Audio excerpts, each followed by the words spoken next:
Coach, obviously every staff is different. Now you're still on staff here. What changes have you seen between the previous staff and this staff? Well, I think this staff is it's a younger staff. The thing that I've seen, we really attack, and not that we didn't attack it with the other staff, but we just attack it differently with recruiting. It's that's one of the biggest things that I've seen. It's how we're doing the recruiting is different, which is a good thing. You got to be on top of that now.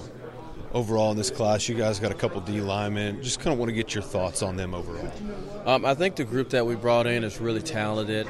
B.J. Farrell, I think, is a super talented kid.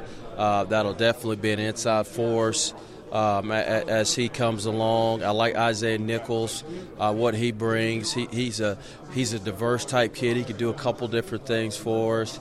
I like Courtray. Courtray's super talented. He's physical. He's athletic, and I like Nick. Nick is that long defensive end that you covet, that you want out there on the edge. That 6'5" guy that can rush the passer, can separate and shed blocks. So I think each one of those guys does something a little different. I think that can add to what we have and make us better. Do you expect any of the guys that are currently in your room, or maybe any of these freshmen, to project it at a different position, maybe to a linebacker or anything like that? I don't know right now. I think that's something that we'll have to see. Everything's been going such at a breakneck pace right now. We haven't really had an opportunity to just sit down and really dive into, okay, this is what we're going to do here, what we're going to do there. But that's something we'll see. Obviously we'll put those guys in the best position where we feel like they can help us. This is a new staff, but your guys like Sosa have you back. How much does that help in their transition? I think having some continuity is good when you have something like this. But, those guys are putting their nose to the floor and they're grinding and working with everybody else. That's been good. And, I've been able to kind of relay to some of the newer coaches just, this is kind of what went down last year, or this is where we saw this guy playing. All that stuff is helpful when you're coming in because it kind of gives you an idea. Low class size, how did that impact what you guys did recruiting wise? I don't think it affected us a whole lot with what we did. We still were looking for quality pieces.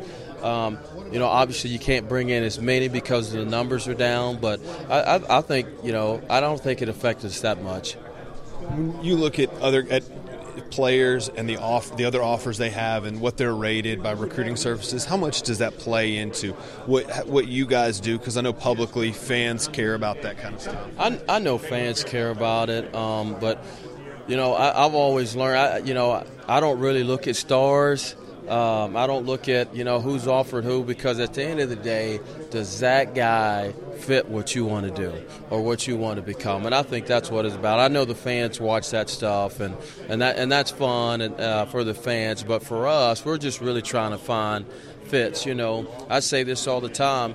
Let's look at how many stars the majority of the players from the Patriots or some of the other teams in the NFL, how many stars a lot of those guys that go on to become great players have coming out. So really it's about finding the guy that you feel like that fits your scheme and being able to develop them. And, at the end of the day, that's what we look for. If they have 5 stars, that's awesome. If they have no stars, that's great too. It's just if they fit our scheme and we feel like they can help the Razorbacks, then that's how we recruit them.